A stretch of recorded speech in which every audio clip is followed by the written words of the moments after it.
सरकारी नौकरी देकर के रहेंगे वो हम लोग अपने कमिटमेंट को पूरा करने का काम करेंगे। 10 लाख सरकारी नौकरी के साथ 10 लाख। अगर कहते हो तो कह दो ना कि 1.5 करोड़ को देंगे। कहाँ से आएंगे तो न जाने। बजट में कोई मालूम है? बेसिक सेंस है बजट का। क्या आपको नहीं लग रहा है कि इसमें कुछ गड़बड़ है? चलिए इस वीडियो में इस प्रॉब्लम को समझने की कोशिश करते हैं। पता करते हैं हर साल कितनी सरकारी नौकरियां निकलती हैं और वो हमारे देश की टोटल पॉपुलेशन का कितना % है। गवर्नमेंट जॉब्स की मांग घट रही है या बढ़ रही है? इस देश में कितने एस्पिरेंट हैं जो गवर्नमेंट जॉब्स की तैयारी कर रहे हैं? और देश में सेंटर और स्टेट गवर्नमेंट की कुल मिलाकर कितनी सरकारी नौकरियां हैं? हर साल कितने गवर्नमेंट एम्प्लॉय रिटायर होते हैं? ताकि पता तो चले कि आपको सरकारी नौकरी मिलेगी या नहीं। और ये भी पता करेंगे कि इंडियंस में सरकारी नौकरी को लेकर इतनी दीवानगी क्यों है। कहीं ना कहीं मैं प्राइवेट सेक्टर में ना इनसिक्योर फील करता हूँ। इन सब के पीछे वो कौन से फैक्टर हैं जो लोगों को सरकारी नौकरी की तैयारी करने के लिए मजबूर करते हैं? देश में 3 ही राजा हैं, एक पीएम, एक सीएम, एक डीएम। साल 2023 में हरियाणा के पानीपत में डिस्ट्रिक्ट कोर्ट की 6 चपरासी की वैकेंसी निकली। इन 6 वैकेंसी के लिए 10,000 से ज्यादा लोग इंटरव्यू देने के लिए आए थे। मतलब ये कि एक सीट के लिए 1666 दावेदार थे। इससे भी ज्यादा हैरान करने वाली बात यह थी कि इस 8वीं पास अनस्किल्ड जॉब के लिए BA, MA, MCOM और MBA वाले लोग लाइन में लगे हुए थे। और ये कोई अनोखा मामला नहीं है। साल 2018 में NTPC की 62,907 वैकेंसी के लिए करीब 1 करोड़ 90 लाख लोगों ने अप्लाई किया था। उत्तर प्रदेश में कांस्टेबल की 60,224 पोस्ट के लिए 50 लाख से ज्यादा लोगों ने अप्लाई किया था। और फिर साल 2019 में NTPC की 35,208 वैकेंसी के लिए करीब 1 करोड़ 30 लाख लोगों ने अप्लाई किया था। और अनफॉर्चुनेटली ये वो वैकेंसी हैं या तो पेपर लीक की भेंट चढ़ गई या फिर इन्हें रीशेड्यूल किया गया था। और यही हाल लगभग पूरे देश में है।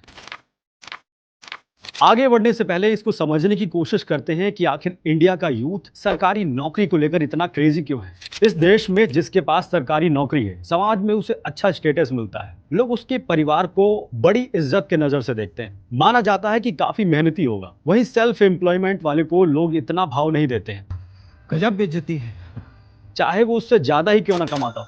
आपने रील्स वगैरह में तो देखा ही होगा, जिसके पास नौकरी उसी के पास छोकरी। आपने देखा होगा कि जिसके पास सरकारी नौकरी है वो लोग ज्यादा टेंशन में नहीं रहते हैं। अमूमन सरकारी नौकरी में टारगेट नहीं होता है, बॉस उनकी मॉनिटरिंग नहीं कर रहा होता है, जिसकी वजह से परफॉर्मेंस का ज्यादा दबाव नहीं होता है। अगर कोई उन्हें कानून ठीक नहीं लगता है तो हड़ताल पर चले जाते हैं। पिछले दिनों यूपी के टीचर्स को टाइम पर अटेंडेंस लगाने के लिए कहा गया था। लोगों ने उसके खिलाफ ही विद्रोह कर दिया। सारे विभागों में इस चीज को तो लागू किया नहीं जा रहा है, केवल शिक्षा विभाग में ही इसको लागू किया जा रहा है। सरकारी नौकरी की एक अच्छी बात ये होती है कि ये पक्की नौकरी होती है। अगर कोई बहुत बड़ा ब्लंडर ना कर दे तो नौकरी जाने का खतरा ना के बराबर होता है। सरकारी नौकरी में एक डिसेंट सैलरी मिलती है, साथ साथ फंड, बोनस, महंगाई भत्ता, रियायती दामों पर होम लोन मिल जाता है, कैंटीन जैसी सुविधाएं मिल जाती हैं, पेंशन मिलती है और मिलनी भी चाहिए। उनकी मेहनत है, ये उनका अधिकार है। ये कितनी बेकार बात है, फिर भी मुझे आपको ये बताना पड़ रहा है कि बिहार जैसे स्टेट में पोस्ट के हिसाब से रेट लिस्ट बनी हुई है। बिहार पुलिस नहीं है, वो बियाह पुलिस है। क्या है? बियाह पुलिस, विवाह। 10 लाख रुपया सेटिंग दीजिए और 10 लाख रुपया दहेज लीजिए। बिहार पुलिस है 10 लाख, दरोगा है 25 लाख, BPSC है 60 लाख। सबका अलग अलग रेट बना हुआ है। लोग सरकारी नौकरी में जाने के बाद खूब भ्रष्टाचार करते हैं। मुझे पता है आपको मेरी ये बात अच्छी नहीं लग रही होगी। मैं ये नहीं कह रहा हूँ कि सभी सरकारी नौकर भ्रष्ट होते हैं, लेकिन मुझे ये कहने में बिल्कुल भी संकोच नहीं है कि सरकारी नौकर भ्रष्ट होते हैं। एक सर्वे से पता चला है कि हर भारतीय ने कभी न कभी किसी न किसी रूप में घूस दी है। अगर मान लें कि सभी सरकारी ऑफिसर ईमानदार हैं, तो आखिर ये घूस ले कौन रहा है? लोग सरकारी नौकरी के पीछे इस कदर पागल है। इसके लिए सीधे तौर पर हमारी सरकारें जिम्मेदार हैं। हमारा एजुकेशन सिस्टम जिम्मेदार है। हमारा एजुकेशन सिस्टम हमें सिर्फ रटना सिखाता है। जरा याद करो, जब हम स्कूल में पढ़ते थे तो हमारे parents, school teacher, tuition teacher सब लोग यही कहा करते थे, पढ़ो, खूब पढ़ो, मन लगाकर पढ़ो। लेकिन कभी किसी ने यह नहीं कहा होगा कि कुछ सीखो। हमारे देश का एक प्रीमियर बोर्ड CBSE जो सिलेबस डिजाइन करता है, वो बताता है कि उसके सिलेबस का पर्पज है कि लोग उसकी किताबें पढ़कर सभी कॉम्पिटेटिव एग्जाम पास कर सके। इसके अलावा हमारे देश में शहर और गांव के बीच में इतना बड़ा गैप है कि गांव का बच्चा शहर में आकर प्राइवेट नौकरी करने से घबराता है या उसके पास वो स्किल्स ही नहीं है। उसे इतना एक्सपोजर ही नहीं मिला है कि वो एक मल्टीनेशनल कंपनी में नौकरी मांग सके। हम कोई वॉर लड़ने नहीं जा रहे हैं, ना कोई सर्जरी है कि one mistake and the patient is dead. बेकार में इतना नर्वस क्यों हो रहा है ब्रो? हम चाहे जितने $1 मिलियन की इकोनॉमी बन गए हों, लेकिन अभी भी देश के लोग इतना नहीं कमा पाते हैं कि वो अपने बच्चे को एक ठीक ठाक स्कूल में भेज सके, जिसकी वजह से स्कूलिंग के बाद वो अपने बच्चे को अच्छे प्रोफेशनल इंस्टीट्यूट में भी नहीं भेज पाते हैं। सरकारी स्कूलों की कंडीशन बद से बदतर होती जा रही है। आपके टीचर ही नहीं आएंगे तो बच्चे क्यों आएंगे? अगर आपके स्कूल में टीचर ही गायब हैं, 4-4 क्लासरूम में टीचर ही नहीं है, बच्चे क्यों आएंगे? ऐसे में ग्रामीण और सरकारी स्कूल से पढ़े लोगों के पास एक ही ऑप्शन बचता है कि वो एक सरकारी नौकरी निकालें और अपना स्टेटस बदलें। आर्थिक स्थिति ठीक ना हमारी। आइए फिर से लौटते हैं वीडियो के टॉपिक पर और पता करते हैं कि इस देश में टोटल कितनी सरकारी नौकरियां हैं। हमारे इतने बड़े विशाल देश में लगभग 1,40,00,000 नौकरियां ही सरकारी हैं और ये नंबर सेंटर और स्टेट दोनों का मिलाकर है। इसको हम अगर दूसरी तरह से समझे तो पिक्चर क्लियर हो जाएगी। मान लो देश में टोटल 100 नौकरियां हैं, उनमें सिर्फ 2 ही नौकरी सरकारी हैं। इसमें भी दिक्कत ये है कि ये जो नौकरियां हैं वो मेनली सर्विस सेक्टर की हैं, जैसे रेलवे, हॉस्पिटल, पुलिस वगैरह। सर्विस सेक्टर के साथ दिक्कत ये होती है कि ऐसी नौकरियां लायबिलिटी बन जाती हैं, क्योंकि ये कोई रेवेन्यू जनरेट नहीं करती, ये तो सेवा के लिए होती है। यही वजह है कि सरकारें धीरे धीरे ऐसी जॉब्स में कटौती करती जा रही है। ऐसा नहीं है कि सरकारें जानबूझकर लोगों को सरकारी नौकरी नहीं देना चाहती, उनकी भी कुछ मजबूरियां हैं, उनके पास बजट नहीं है। इस साल के एनुअल बजट का लगभग 9% गवर्नमेंट एम्प्लॉयज की सैलरी और पेंशन देने पर खर्च किया जाएगा और ये एक्सपेंडिचर बढ़ता ही जा रहा है। जब महंगाई बढ़ती है तो सैलरी को रिवाइज करना पड़ता है। मैं आपको एक ग्राफ दिखाता हूँ कैसे साल दर साल सैलरी के ऊपर खर्च इंक्रीज होता जा रहा है। स्टेट लेवल पर इसको देखें तो बिहार और उत्तर प्रदेश अपने एनुअल बजट का 12% सिर्फ सैलरी पर खर्च करता है, वहीं केरल 25%,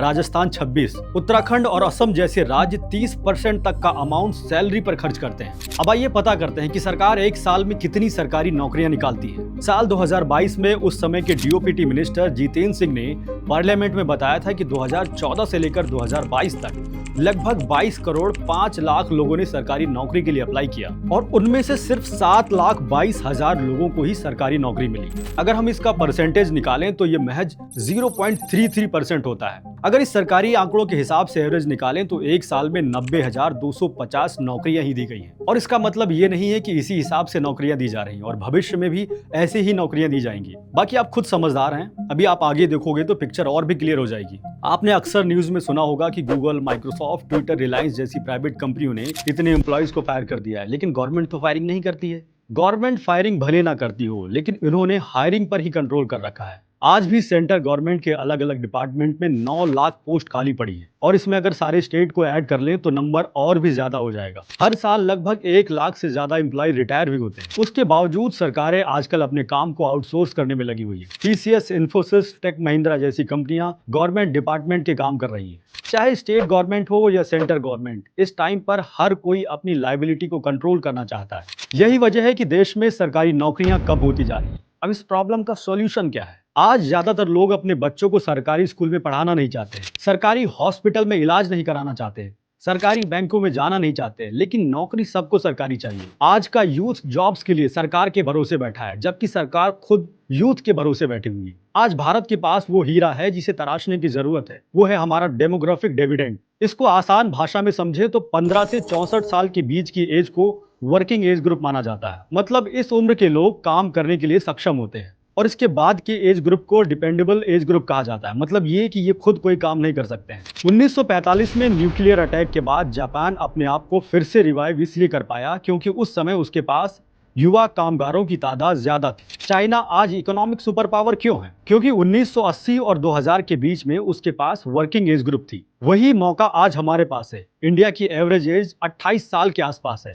हमारे पास भी दुनिया की सबसे ज्यादा वर्कफोर्स है, लेकिन चिंता की बात यह है कि ये वर्कफोर्स स्किल्ड नहीं है। करंट टाइम में जिस स्किल और टेक्नोलॉजी की जरूरत है वो हमें आती नहीं है, या कहें कि हमें सिखाई नहीं जा रही है। हमारा एजुकेशन सिस्टम इतना घिसा पिटा और पुराना है कि आज की डिमांड को पूरा नहीं कर पा रहा है। जो लोग अच्छी स्किल और टेक्नोलॉजी जानते हैं उन्हें पैसे देकर कोई दूसरा देश बुला लेता है। एक नई रिपोर्ट में ये पता चला है कि भारत में डिग्री लेने वाले 50% युवा ऐसे हैं जिनमें नौकरी के लिए पर्याप्त स्किल नहीं है। चुनाव आते हैं तो नेता लोग भाषण देकर चले जाते हैं कि हमारी पार्टी सत्ता में आएगी तो इतनी नौकरी देंगे। सरकार में आने के एकदम बाद हमारा पहला काम होगा कि 90% को 30 लाख सरकारी नौकरियां हम दे देंगे। तुम हमें वोट दो, मैं तुम्हें नौकरी दूंगा। अच्छा, हमारे नेता लोग इतने धर्मात्मा हैं कि ये लोग आपको ही सरकारी नौकरी देना चाहते हैं। ये अपने बच्चों को कभी सरकारी नौकरी नहीं देना चाहते हैं। आपने कभी किसी नेता से ये नहीं सुना होगा कि हम सत्ता में आएंगे तो आपको ये स्किल सिखाएंगे, सिलेबस अपडेट करेंगे, नई टेक्नोलॉजी सिखाएंगे। यही वजह है कि हमारे देश का युवा 28-30 साल तक अपने आप को सरकारी नौकरी की तैयारी करने में लगा देता है। जब आपने तैयारी शुरू करी आप कितने साल के थे? सर उस समय हम 18 साल के थे। और अभी हम 30 साल के हो गए। वहीं प्रधानमंत्री के इकोनॉमिक एडवाइजर खुद इस बात को मानते हैं कि एक मेजर प्रॉब्लम बनती जा रही है। But I think lakhs of people spending their best years trying to crack an exam where a tiny number of few thousand people actually going to get in makes no sense. उनकी बात कुछ हद तक ठीक भी है कि देश का युवा 28-30 साल तक सरकारी नौकरी की तैयारी करता है, जिससे देश का ह्यूमन रिसोर्स बर्बाद हो रहा है। लेकिन उनको ये सलाह प्रधानमंत्री को भी देनी चाहिए कि स्कूली लेवल पर सिलेबस को अपडेट करो। 8th स्टैंडर्ड के बाद बच्चों को टेक्नोलॉजी और स्किल बेस्ड वोकेशनल ट्रेनिंग दो। जो लोग आगे इसी में परस्यू करना चाहते हैं उन्हें सपोर्ट करो। नहीं तो यही लोग 12th पास करके आपके पास आएंगे और सरकारी नौकरी मांगेंगे और आप बोलोगे कि बजट नहीं। इस देश की विडंबना ये है कि ये सबसे युवा देश है और सबसे युवा बेरोजगार देश भी है। लोग 30 साल तक सरकारी नौकरी की तैयारी करने में निकाल देते हैं। दुख है सर, क्या बोलूं, मैं अपने दुख और पीड़ा को हम किसी पास सामना नहीं कर सकता हूं सर। नौकरी मांगने पर लाठी डंडे खाने पड़ रहे हैं। कैसे लोग उस नौकरी के पीछे जी तोड़ मेहनत कर रहे हैं जिसमें 99% से भी ज्यादा फेल होने के चांस है। इसमें कोचिंग सेंटर्स भी उतने ही जिम्मेदार हैं। जब ये कोचिंग सेंटर्स लोगों को 100% नौकरी दिलवाने का वादा करते हैं तो बच्चे क्यों नहीं इसकी तरफ अट्रैक्ट होंगे। इस देश में कोचिंग सेंटर्स का कारोबार 58,000 करोड़ का है और ऐसा अनुमान है कि 2028 तक 1,30,000 करोड़ का हो जाएगा। अब आपको नौकरी मिले या न मिले, इनका धंधा फुल चल रहा है। रियलिटी ये है कि इस देश में उस अनुपात में सरकारी नौकरी है ही नहीं जिस अनुपात में एस्पिरेंट्स तैयारी कर रहे हैं। लगभग 9 लाख से ज्यादा सरकारी पोस्ट खाली पड़ी हुई है। इसके बावजूद गवर्नमेंट अपने काम को प्राइवेट कंपनियों से करवा रही है। अब इसका क्या मतलब है आप खुद ही समझ सकते हैं। पॉलिटिकल साइंस की किताबें कहती हैं कि नौकरी देना सरकार का काम नहीं है, बल्कि लोगों को नौकरी मिले इसकी व्यवस्था करना सरकार का काम है। गवर्नमेंट जॉब्स के लिए तैयारी करना कोई बेकार बात नहीं है, लेकिन सिर्फ गवर्नमेंट के भरोसे बैठना ठीक नहीं है, क्योंकि ये देश भी आपके ही भरोसे बैठा है।